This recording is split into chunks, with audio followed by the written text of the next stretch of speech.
After the verdict, we began receiving phone calls from the Korean merchants who were stuck in South Central Los Angeles. They said they called 911, but the police was not coming. When I got home that evening, my wife was pacing in front of the TV, and she had the Korean radio on full blast as well.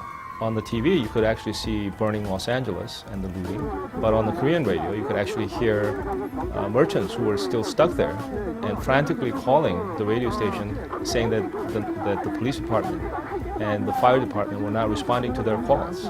So I immediately got on the phone and started calling the network television stations to apprise them of the situation. Of course, they were not interested and nothing came of it. There were so many calls coming in. We had to go on emergency broadcast. We connected the callers directly to the radio. The radio was being broadcast live by the callers. 제가 아는 흑인 친구가 얘기하듯이 얘기를 들었습니다. 제가 두 방화범들이 서로 누가 백군데 불을 먼저 많이 지르나 그거를 내기를 했답니다.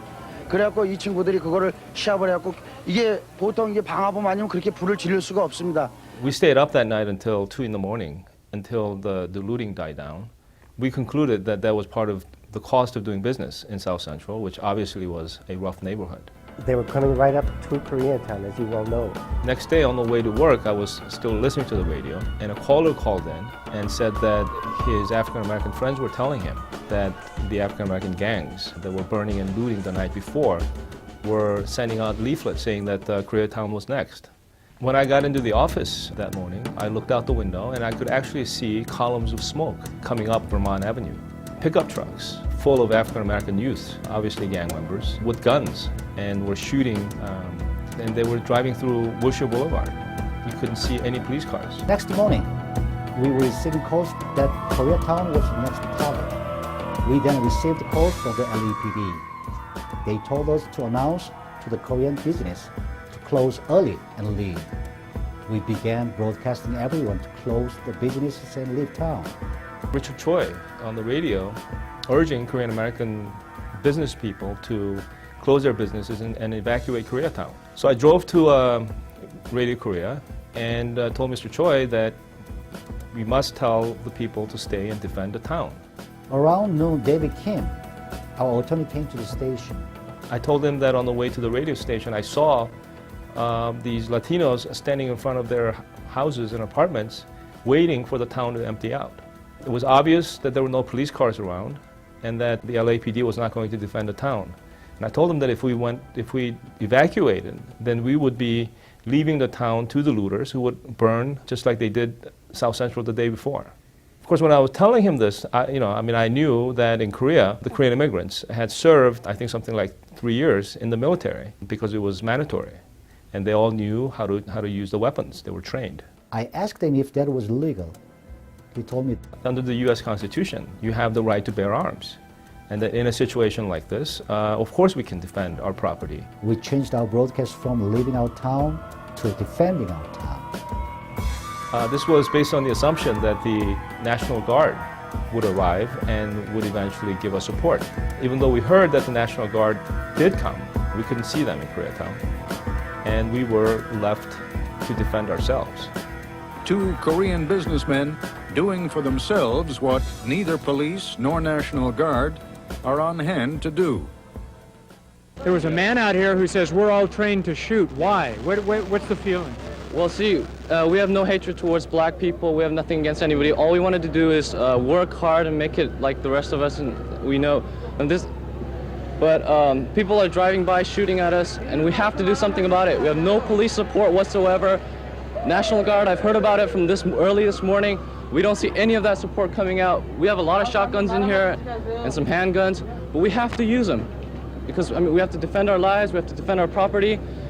People out there watching, please just don't sit there and enjoy this great exhibition. It's not entertainment, it's not a Hollywood action shot. No, this is the actual life that we're talking. We got shot in what? Windows, car windows, fly-by bullets come out, they're shooting at us. We may be shooting at up there, but they're shooting at us. So far, we've been shooting up, but when it comes to worse, we're not gonna sit around shooting upside. We're gonna shoot at them. That's how close we got to right now. Those of us who are on the commission were called to a meeting at the Transamerica building, which I was Transamerica building then. We were on the roof of the building, and the police were trying to tell us that things were under control. And they told us that the real critical point at that moment were those streets approaching Koreatown. I mean, it wasn't very reassuring. I think it's the first thing to say, seeing the fires going up, even as they were telling us that things were under control. And we all looked towards Koreatown, and there was nothing there. And so the police were not there. And then they offered to give some of us a drive through the area so we could see what some of the issues were. And I chose to go to Koreatown in my drive-through. And the police were probably going 60 miles an hour down the street. I mean, they weren't stopping for lights or anything. They were just speeding through because they were afraid. And what we saw were Koreans in front of their businesses, protecting their businesses. That's what we saw. And you were right. That area was targeted, and people were on their way. And if the Koreans had not themselves defended the area, it would have burned. That night, Koreatown turned into a war zone. There were gun battles waging between the African American gangs who came in groups with weapons, and Korean American merchants defended the businesses. Radio Korea became the command post for these people, and people would call in to say where they're being attacked, and other volunteers in other areas would actually converge there to try to help them. One ironic thing was that the policemen who were saying that they were too busy to stop the looting were actually arresting the Korean volunteers for possession of arms without permits. We couldn't tell if they were trying to protect the gangs or they're trying to protect the Korean merchants. The LAPD were telling the volunteers that they could not defend businesses or stores or areas where the actual owners were not present. But they're the ones who told these people to lock up and leave. And when the volunteers were trying to put out a fire on 6th and Western, for example, they arrested them, and they confiscated their weapons and told them to leave. It was a small fire that could have been put out by these volunteers. That building burned to the ground. Because of the downpouring of the ashes, and it was difficult to breathe and walk around in the town, we were heading towards the suburbs. And as we were driving out, to my surprise, the National Guard trucks were visible on the road, on the highways, and instead of heading towards Koreatown, they were heading into the suburbs. And to me, that was just unimaginable that these troops were present, and but obviously told not to protect the area of the most danger, but to protect the suburbs. When I think of the LA riots, I also think about all of the hardworking Korean American shop owners, many of whom did not have insurance, were burned out and were never made whole. We've had other disasters like 9/11 where families were compensated, yet the Korean American community suffered this huge, huge assault. Where are their reparations? Many families have never been made whole. Many families were driven out of business. Many divorces took place as a result of the riots, but nobody ever made them whole.